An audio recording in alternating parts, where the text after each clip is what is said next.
Contagious diseases. What are they?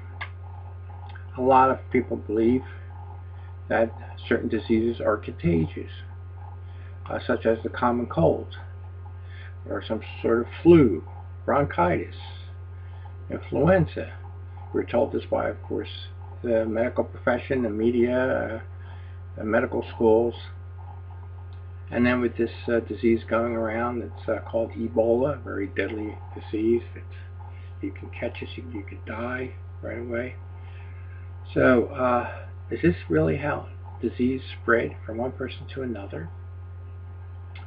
Well, I like to compare disease and bacteria and contagious diseases specifically to garbage cans and flies and maggots. Okay? Picture two garbage cans that you have sitting outside. One is brand new, never used, and the other one is old. It has rotten food in it, leftovers from the previous use of the garbage can. And the lid's open, and it's a warm day. Now, if you picture the garbage cans as the human body and flies and the maggots as bacteria and viruses, which garbage can do you think the flies will go to? The one that's all nice and clean? Or the one that's old, used, and has rotting food in it? Well, of course, you probably guessed it, the one that has food in it. Well, tell me, why? And I'm sure you probably know that answer too. And that's because the flies live off of the rotting food. That's their food. Well, in like manner, we produce the same kind of food within our bodies. When we do not eat right, when we do not get exercise, we do not eliminate our waste products, the quote, bad bacteria, unquote, comes along, eats on it, feeds on it, it multiplies, and it continues to consume that which should have gotten out of the body. In other words, a disease state is a healing crisis. A healing crisis.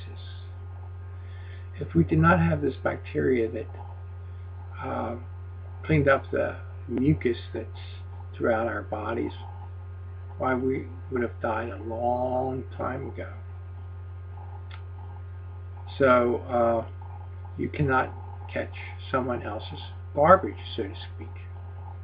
Now, again, we're told, and we've often witnessed this, that, okay, Johnny was in school and he got the cold from Tom, and Elizabeth was also in the same classroom, and they have the cold. Oh, see,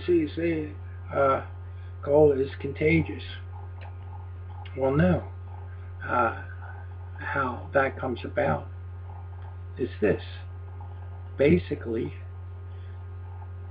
people are eating this same type of foods. Their immune system is at the same level.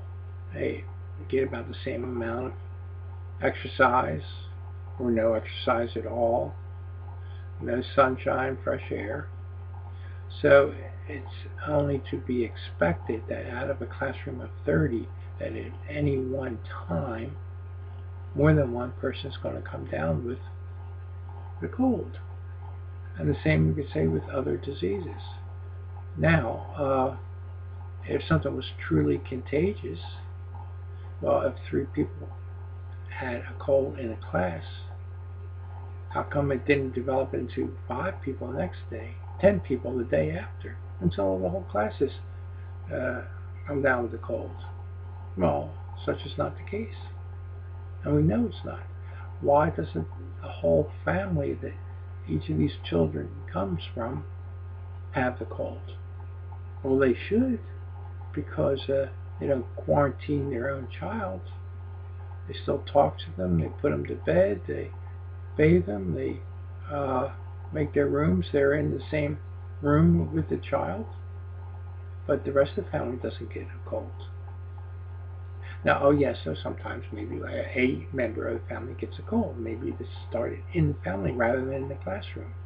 But the fact of it is if diseases are really contagious, like a cold, then why doesn't the whole family come down with it? After all, they're with them day in, day out, especially if they're kept home from school. So I hope this clears up your understanding of what a contagious disease is. And don't get fearful by the fear mongers in the media and the government that want you to be fearful about this flu is coming around. The H1N1 is infected a few people, and the bird flu and the swine flu and everything else. So, okay, have a good day and keep positive. Until next time, goodbye.